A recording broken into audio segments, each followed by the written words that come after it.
Welcome to the Church Sound Podcast, part of the Repurpose Network, where kingdom culture, real life, and technology intersect. I'm your host, Prentiss Thompson, and what we do?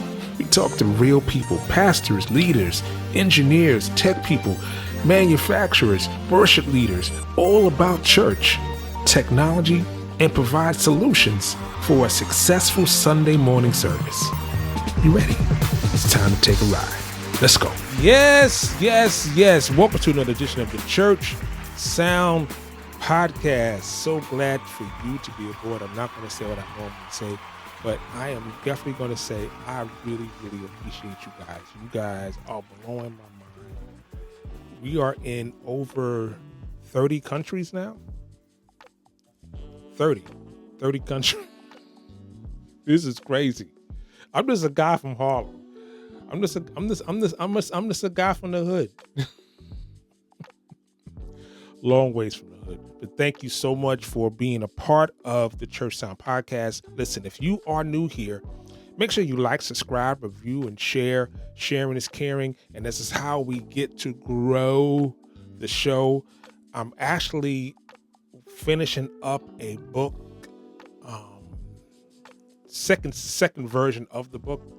If you have not seen the first book, you definitely get the link in the show notes. You can find it there. But today, because we're in the holiday season, we're going to kick off a 3-part series for Christmas. And it's called One Vision, One Service. We'll say it for the people in the back. One Vision, One Service.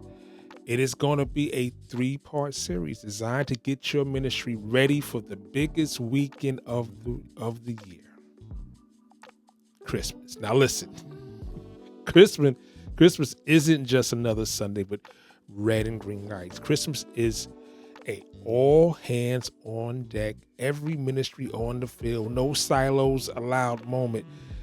But if you've been in church production long enough, you already know what Christmas will do. Christmas will expose every weakness and every place where we refuse to work together. Not work hard, work together. It doesn't have to be chaotic. It can actually be beautiful. I'm not sitting here saying that it's not going to be stress. I'm not saying that it's not going to be clashes. I'm saying you're not going to have disagreements. I'm not saying all of that. Today is about collaboration, and collaboration is really what we're talking about, because in this power of collaboration, of worship, of media, of tech, of creative, of communications, of hospitality, and your pastoral teams, these departments that all come together can mold into something completely beautiful if we work together as one body with one goal. A seamless, spirit-led, excellence-driven Christmas service that changes lives. So, get your popcorn ready. So, here is part 1, section 1. Christmas is a ministry-wide production. Ministry-wide. Here's the truth a lot of people don't want to say out loud. I'm going to say it. Christmas is the biggest production of the year, period. More guests, more elements, more emotions, more moving parts. And that means more intentional alignment. I was working at a church, and Christmas, they built a roller coaster at the church. And they had a roller coaster coming from the back. Crazy. crazy. They had 3D imaging. It was amazing. We worked hard on it. It was a lot of work, but at the end of the day, people walked away fulfilled. They walked away encouraged and walked away with the message of Christmas, the real message of Christmas, not Santa Claus. No, not Rudolph the Red-Nosed Reindeer. No, not Frosty the Snowman. No, the story of Jesus. So what am I saying? Christmas cannot be built in isolation. Worship can't be picking songs alone. Media can't wait until the week to get graphics and lyrics. Hospitality can't guess what's happening in the service flow. Creative shouldn't be imagining an experience that the tech can't execute or don't have the equipment to execute or have not rented the equipment to execute. Pastors should not be planning messages without understanding transitions and timing. Every department shapes the story. Every ministry adds a layer, and every team has a voice. When we come together early, we don't just build a service, we build an experience that communicates hope. So, section 2 is where everything can go awry. Pre-planning. Pre-planning is the love language of Christmas. Pre-planning is the love language of Christmas. If you want peace in December, you ought to plan in October. And if you're not in this planning phase, listen, I'm still with you, but I'm just saying, you got to plan sometimes earlier. If you want joy in the booth, we need clarity in the meeting room. Here is a timeline that will save lives. 60 to 90 days out. 60 to 90 days out. Establish a theme. Your visuals, the sermon direction, the worship set ideas. 45 days out, finalize your creative elements, your staging, your lighting needs, your special songs, your transitions. 30 days out, lock in your final run sheets, your video elements, your service flow, the volunteer needs, weekly check-ins to refine your cues, to solve problems, to share update. Pre-planning is not about being in control. It's about giving your team the margin they will need to do ministry with joy so they can enjoy it as well. So they can walk away like, wow, we did it. Christmas isn't the time to discover you're on different pages. Can I keep it for real? Can I keep it a buck? Can I keep it a bean? Can I go Harlem? Let me keep it a buck. Christmas isn't the time to discover you're on different pages. Christmas is where the pages need to be bound together like a book. So, if you have not started planning for Christmas, I have the Late Planner Survival Guide and how you should move forward right now. All right. Let's talk to all my late planners for a minute. We'll figure it out. When we get there, family, it's not going to work. My December just creeped up on us, Saints. No, it ain't going to work. But it happens, especially if it's a smaller church. You're not alone. And all hope is not lost, right? Today is December 2nd. Did I say today's December 2nd? You know what December 2nd is? Today is my birthday. Today is my birthday. So happy birthday, Prentiss. Yeah, you're not alone. And all hope is not lost. But you do need a strategy. You need a strategy to recover. You need to get everybody in the room. So let me tell you how you're going to recover when planning is late. Here's number one.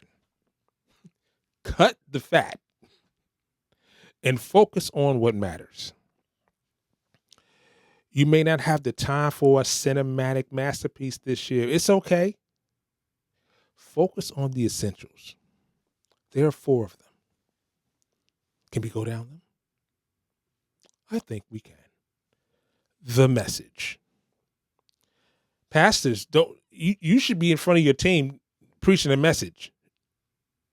So this way, why? So the music team can get together, so your creative people can get together and encapsulize the message with the elements they have access to right now in your ministry, not renting any equipment, anything that you need.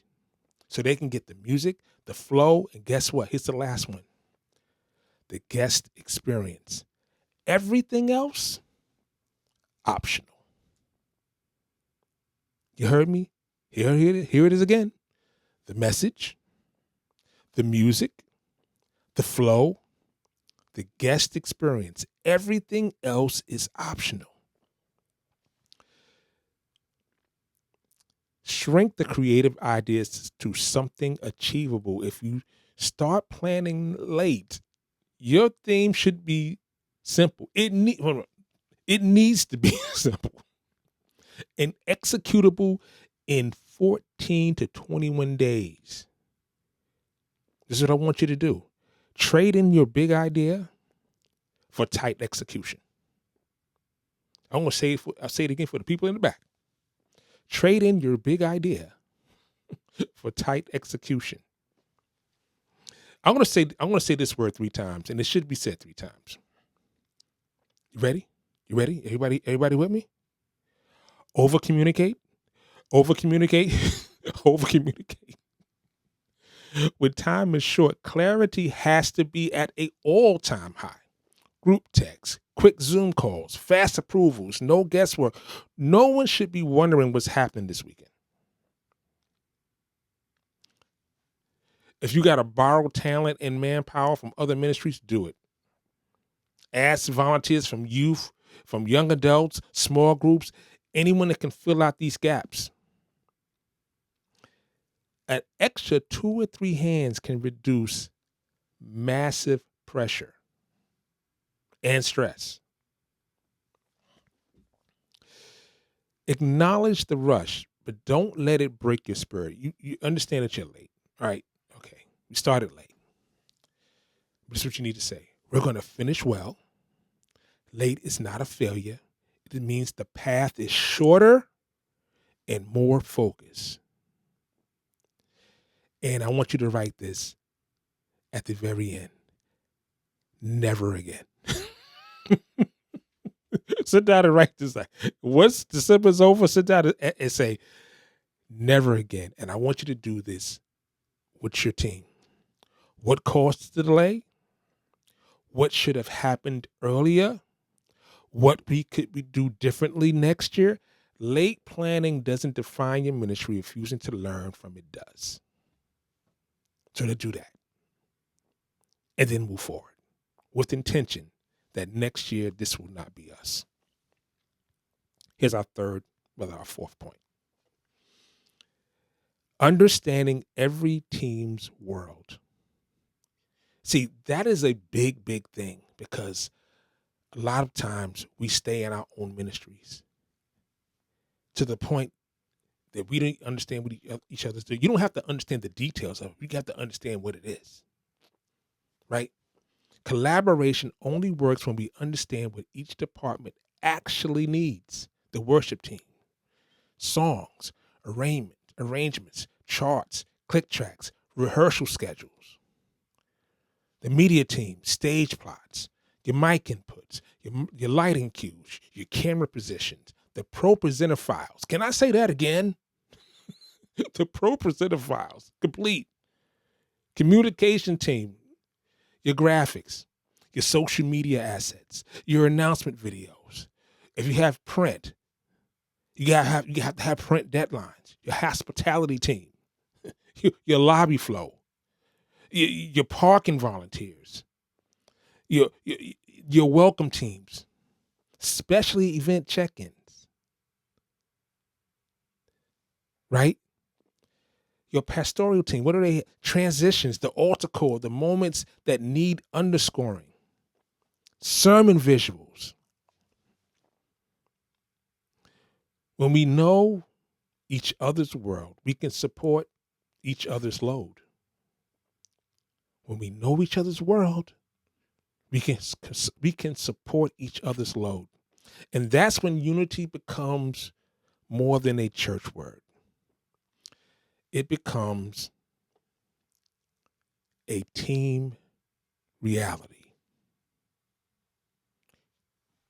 Creating a undefined Christmas vision. Excuse me, a unified, I'm reading this wrong. Creating a unified Christmas vision. One of the biggest mistakes churches make is letting every team build their own Christmas. It's one of the biggest mistakes. One department is planning a cozy candlelight service while the other is designing a high energy visual intro. Don't work. Other is thinking acoustic, someone else is thinking Broadway. Chaos. Crazy. Pure chaos. You know when the magic happens? You know when the lights turn on for real? When everyone agrees on the emotional tone. When everyone understands the theme. And everyone knows the story you want people to feel, because you want people to walk away with the feeling of Christmas, of the birth of Jesus, and of his relation to what he did and how he can be part of their lives as well. Right?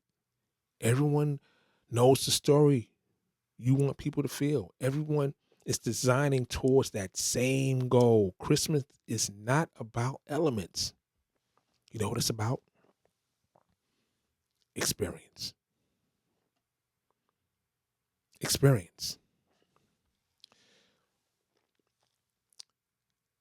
If you are a tech director, 'cause I used to be a tech director. And when I first got hired as a tech director, I did not really understand what it was. The intake for the job it just wasn't clear. It just wasn't clear. And I think I was kind of underprepared for it. And I kind of grew into it more. But the tech director is the bridge builder. Tech and media family, you are the translator. Can I say that again? Tech and the media team, you are the translator. You hear every department's language. You help everyone speak the same one. Tech doesn't sit in the back, it sits in the center. Can I get that right? Did I get that right? Tech does not sit in the back, it sits in the center. When tech becomes the bridge, the ministry becomes unified. It becomes unified. One service, one vision. Yeah. Family, let me tell you this. Christmas is bigger than a program. It's bigger than set lists and run lists. It's bigger than LED walls and microphones. It's a moment where people walk through the doors looking for hope. And what we prepare as a team sets the table for that encounter. Whether you plant early or you're catching up late, whether you're polished or you're pushing, you can still create something powerful when you work together. The last thing I want to say should be the first thing. We all need to pray together. Because prayer is the glue that keeps us connected, because we all want to be connected to the source, to making sure we're doing things how he wants it. Because sometimes we can have a great idea, but that idea may not work for Christmas. And sometimes people, sometimes you got to swallow. Sometimes you got to say, "Hey, that's not going to work. Can we have a different approach?" You know what I mean? So make sure, if you are new here or you are one of my subscribers from anywhere in the globe, make sure you send this out. And make sure you say happy birthday to your guy. Just send me a happy birthday, in the comments. Just happy birthday, Prentiss. Next week, we're going to get into the real nuts and bolts. How to recruit seasonal volunteers and bring in the extra help you need your team, because this is burnout season. Hey, I'm going to say it like I always say. Keep God first in everything you do, and I'll see you next time on the Church Sound Podcast.